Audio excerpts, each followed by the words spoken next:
approaching the city of Bombay, the gateway to India. And the first view that comes to our attention is the gate itself, an admirable illustration of Great Britain's constructive influence. Bombay is the second largest city of India and one of the chief seaports of the Orient. It has a mixed population of over 1 million people, representing practically every race and creed in the world.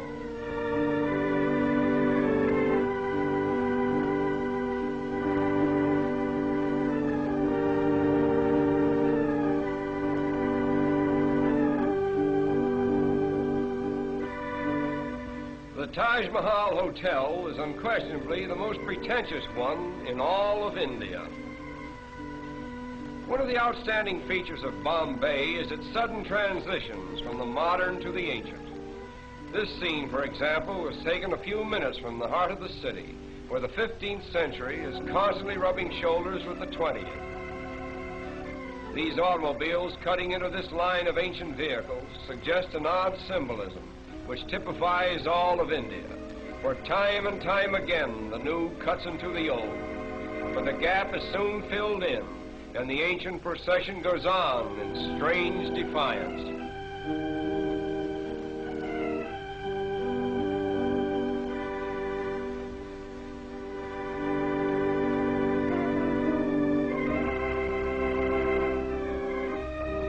At the famous race course in Bombay, we are again transported into another world, for here is gathered representatives of every nationality, creed, and color. The course itself is considered to be the most picturesque, if not the finest in the Orient. We are particularly interested in the costumes worn by the Parsi women. The Parsis are the descendants of exiled Persians. The entire Parsi population now numbers over 50,000, most of whom are residents of Bombay. They are regarded as the wealthiest class in India, and they are obviously the most progressive. Owing to its central position between the East and West, no city can show a greater variety of types than Bombay. Here we find gathered Parsi merchants, Arab traders, Afghans and Sikhs, Chinese, Japanese, Malayans, Americans, and British, all part of the cosmopolitan crowds so characteristic of Bombay. Not far from the racetrack, we come upon an old Indian fakir with the cleverest little bird that we have ever seen. We will pause a while and watch this little fellow perform.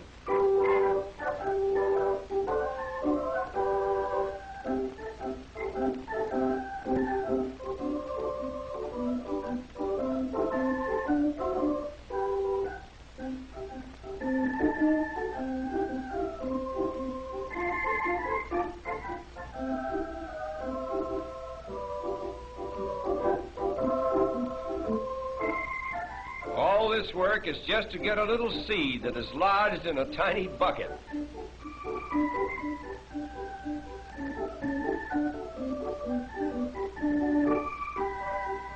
Stringing beads is the most amazing thing that this bird does.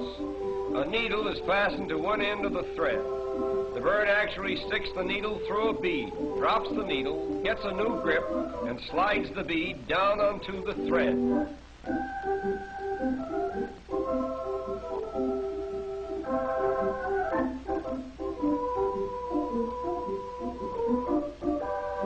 But there is much more to see, and our time is limited. So we will leave this little bird with his beads and continue on to a picturesque fishing village just a short distance from Bombay. This quaint little habitation seems to have no connection with the mainland, and life in general appears to be carried on quite apart from the outside world.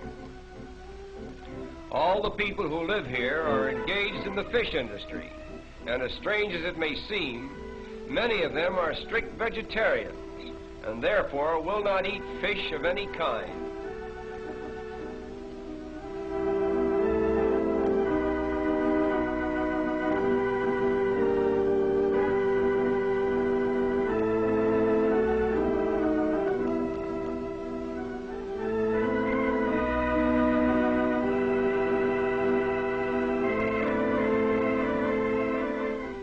even in this peaceful little village, there is a rigid system of caste. Here we find two attractive young ladies of the proud fisherfolk class. The dress each is wearing is called a sari. It is a one-piece garment which unwinds to about 8 yards in length. Look closely at these young ladies and you will see a round dot in the center of their foreheads.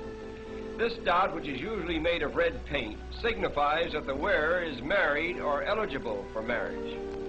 The flower pot before which they are standing contains the sacred Tulsi plant, an emblem of virtue, which is worshipped exclusively by Indian girls. The story goes that a certain virtuous maiden named Tulsi was changed into a plant just as she was about to be assaulted by a demon. Thus, the Tulsi plant became a shrine of chastity for virtuous Indian girls. The chief occupation for the women of this village is in drying and preparing the fish which is caught by the men. The method for treating the fish is to first soak them in salt and then lay them out on the sun-baked ground. When they are thoroughly dried, they are tied in small bundles and sent to market. These women are treating a smaller species of shrimp, which is swept about in this manner until it is sufficiently salted and dried. It is then used in preparing the famous Indian curry.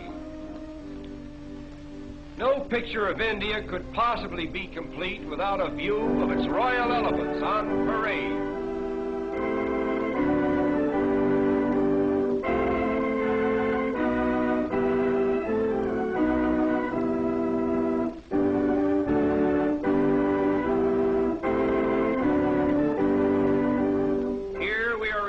Of the wealth of India and the splendor of the days that used to be. This is just a rare and special occasion, staged by one of the wealthy Maharajas at a grand social event. The headpieces worn by these elephants are made of solid gold and are studded with magnificent jewels. But now our journey is coming to an end. We will take one last look at Bombay before we draw our visit to a close. To the observing tourist, this view is more than just a picture. It is Bombay, the gateway to India. Through it flows the commerce of an empire. Great commercial houses, stately public buildings, and educational institutions flank its broad thoroughfares. Railways converge here from every state in India, and steamship routes diverge to the ends of the earth. Such has been the first constructive imprint of Western civilization upon this much talked of and generally misunderstood country. And so our journey ends. We bid farewell to Bombay, the gateway to India.